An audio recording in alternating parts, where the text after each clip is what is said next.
Well, welcome to Reelblack TV. Thanks, man. Thanks now, you guys look alike. I'm assuming you're twins.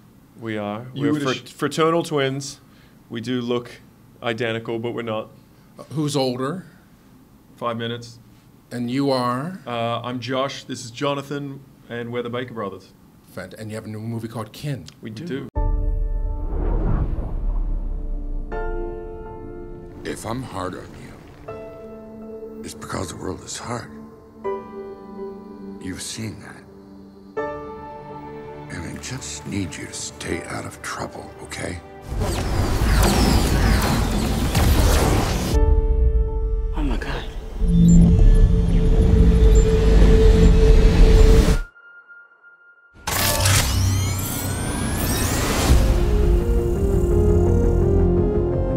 Your brother just got out of prison. I know I've been away for a long time, but I want to make sure that you know that you're important to me. I want you to be careful around him. Welcome home, my man.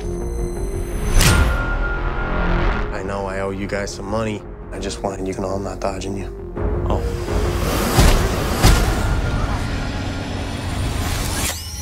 Let him go. The hell is that thing?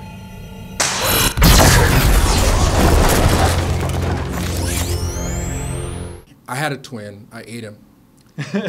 You guys look We had a triplet. We split him. We split him. And you guys look, well, that's how it works. You guys look incredible. I don't know if you work out or how do you get to this moment? This is a big thing. Kin is coming to theaters August 31st. And Yeah. I know you guys have been, you're Australian, so that means you've come a long way. And then Absolutely. We're far already from home. outsiders. Yeah, we're Aussie boys that live now in LA. We were in New York for almost a decade.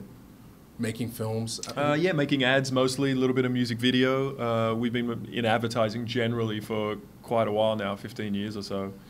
So how does that happen? I mean, like a lot of people, including twins, that are watching this, and they aspire. Like they say, like, Yeah. I think this is incredible because this started out as a short film, and now it's a feature film everywhere. But I mean, I know it just didn't spring out of the ground. I mean, were you guys always interested in making films, or? Yeah, I think the interest has always been there. We came up through design. We were doing a lot of motion graphics and film titles and things like that, animating, and then sort of stepped over the back fence into directing. Never went to film school or anything, and just kind of did it our own way. Yeah, you realize that you work with a lot of live action and directing when you're in motion graphics, and so we just kind of liked that stuff more. It's telling stories just was more fun. So we teamed up. In 2007, we moved to New York together, and we just dove into a new market, a bigger market with bigger budgets, and started doing advertising, directing ads, directing things. Like we did a Sixers anthem for you guys about 5 years ago. It was played at the stadium and all that kind of thing. So we, you know, lots of different ways of expressing ourselves as directors, but we hadn't really done longer form stuff. And so Bagman came about as a reaction to that, of something we wanted to do that was a little longer, a little more dramatic.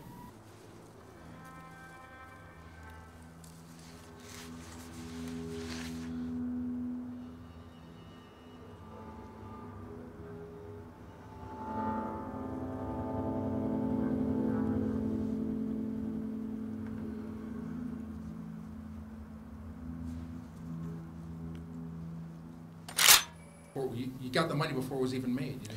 Pretty We much. kept this thing as an independent film for quite a while, and then it was at the back end where we were going to shoot. We were 3 weeks away from going to prep, and Lionsgate came involved. And so, yeah, we were very lucky that a indie-feeling movie turned into a studio film, and then now we've got this weird mashup of Best of both genres. worlds. That's kind of the best of all the stuff we love about movies is coming out at the cinema and IMAX. Like, we're very lucky guys. Advertising loves to put you in a box, and so you do something well and they'll keep offering that to you time and time again. So one of the reasons that we made this short film, Bagman, is to try something different.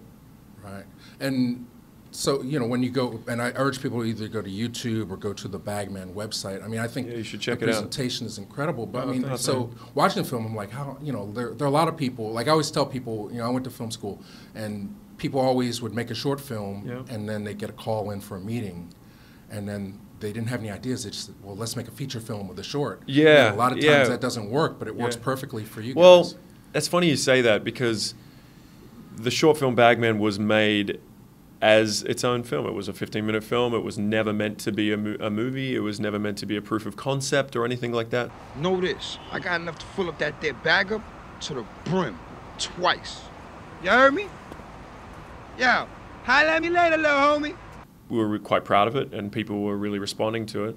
And so we put our heads together and just said, look, if people do ask, then we need to have an answer. And so we went out and created a document of what that movie could be. Yeah, what the characters would be, what themes we wanted to explore. We kind of came up with the whole story and then put it on the shelf. And just if people ask, then we know what we're talking about. And quite quickly, you realize that Hollywood is paying attention. They're very hungry for new ideas. They saw the short, and suddenly we're getting emails, and we're like, okay, it's on. So this thing's happening. So we pitched this thing around town to a lot of different people, and ended up working with the crew over at 21 Laps, who's they made Stranger Things and Arrival. They're a production company in Hollywood owned by Sean Levy, the director of Real Steel and The Night at the Museums. And they make some really interesting stuff over there. Indie films, big blockbusters, and everything in between. Very eclectic kind of work, and we vibed out on movies that we all grew up with, and ended up quite quickly moving into hiring a writer for Kin and working collaboratively on that, and got it going. Yeah, well, and the cast is amazing. Yeah.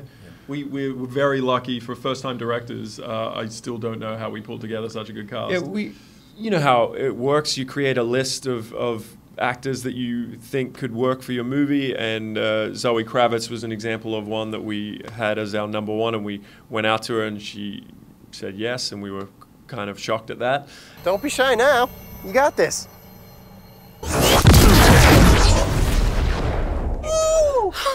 Oh my God, did you see that? Yes, I saw that. All right, don't stop now. Please be careful. It's been great to see, especially black audiences, see the film and react to MYLES TRUITT, especially Atlanta. He's an Atlanta kid. Dennis is someone that we grew up with, someone not as personal friends, but someone we're watching on screen a lot. And there was that warmth, that recognition that we wanted in that character, so that the audience is going in having a prior relationship with him. That was really important. And then James Franco was someone that we love, like his Spring Breakers character, and when he brings a real sort of griminess to his roles, but yet also has this layer of charisma to it, and he's very likable, even though you hate him on screen. And so, you know, he plays Taylor, the villain in this film, and he's very watchable. Yeah, well, the gas station scene. Not Yeah, that's fun. Whose idea was that? That couldn't have been in the script? No, it was a late addition to the script because we wanted some more sort of some things that would disgust you. Well, that brings me back to, like, this movie caters to a 13-year-old. Like, I mean, it's the kind of movie. Okay. Like, I think now's the time. Like, I think a lot of people are making the film that they wish they saw when they were much younger. Yeah, that's a great point. This is definitely a ride for somebody. I can imagine, like, if I was 13, watching this over and over again. Which is interesting because we made this film for us. We made this for adults, and this is a teenage lead in an adult film, and that's something from the very beginning that we wanted to do. We had no, you know, you kind of make a movie for yourself and hope that other people will respond to it. I think we always said, like, we don't want this to be a kid's film, but I think by that what we really mean is we just don't want to be safe with too many things. We want to put our characters through real sort of situations that feel very tangible and gritty, and so a lot of the influences from us as kids, movies we watched, nostalgic sort of wish fulfillment movies of the 80s, things like The Last Starfighter or Flight of the Navigator or even E.T., puts like a very young lead into these situations with some otherworldly sci-fi element, a MacGuffin, that ends up like flipping his whole world. And so we said early on, especially having done Bagman, we wanted to tell a story with a young black lead at its heart, and the kind of character that often gets looked over or is sort of put in a certain type of movie. Yeah, it doesn't get the chance to star in a big Hollywood film very often. Right. No, I mean, there is one change between kin. Oh, there's a few. There's a few. Yeah. And, well, the main one I'm getting at is just in the short film, he has a single mom. Yeah. And in this one, he's adopted by sort of white family, basically. A Polish family in Detroit. Yeah. Yeah. So that was all very on purpose. We treated Bagman as a guide and didn't want to get handcuffed to certain decisions that were made for that. Obviously, a black family dynamic is super important and should be represented on film. But what was a little more interesting to us was having two brother characters that felt polar opposite in every way. And so having a young 14-year-old black kid adopted into a Polish American family, having they're morally quite different, physically quite different, age is different, and then let's look at those brothers and bring them together. That was more interesting to us. Right. Well, when I saw the trailer earlier in a theater, and looking at the build-up and trying to, you put pieces together. This is a strong trailer because it doesn't give anything away. Yeah, that's but good. it leaves you a lot of questions. So I was very excited to go see this. Nice. So then you use the title Kin. When does that come into play? I would say halfway through the process, we were still using the title Bagman for this film, but we knew that didn't mean anything really for this project, and we wanted something stronger that lent into the themes. So someone came up with the name Kin in a meeting at one point, and we all looked at each other and was like, that literally talks about every relationship going on in this film. We wanted to tell a story about unconventional family groups, and specifically when you go out on the road, you've got this trio that don't really know each other, and they're all working each other out at the same time and trying to, ultimately make each other better. And that was a bit of a family group. But then even our bad guy has a real family aspect to his motivations in this film. Yeah, no, family really sort of puts its fingers through everything in this movie. Even sort of when we work up to our ending, family and just the way it lays heavily on this kid that has never fully felt sort of a sense of belonging and accepted in his life, with friends, with his family, and really asking those questions: what makes family? What does make brothers? Is it blood? Is it experience? Is it love? And so there's some of the themes that we explore. Fantastic. Well, you set yourselves up. It's going to be tough on the top. What's next for you? Oh man, well, might be firstly, right. we appreciate that. I think we set ourselves up in that this is a very personal film that pulls from a lot of our taste in cinema. And you're right, it's going to be really hard to better that because a lot of it is out on the table on this one. So I'm really interested what our second project will end up being. Yeah, there's equal parts E.T. as there is Fresh, as there is Mud, as there is District 9 in this movie, and it's all of those things combined that makes Kin.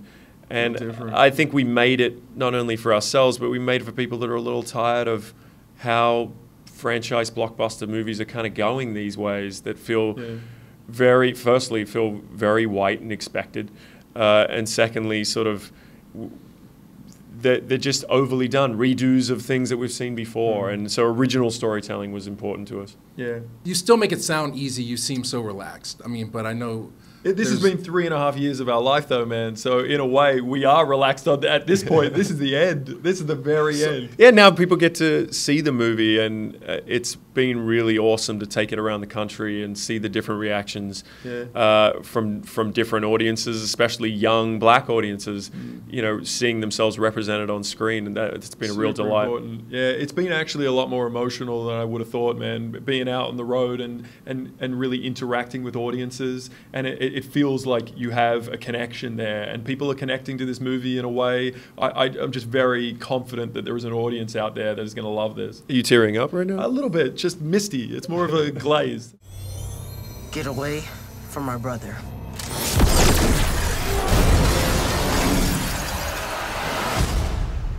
Maybe keep that thing on the first mode, yeah?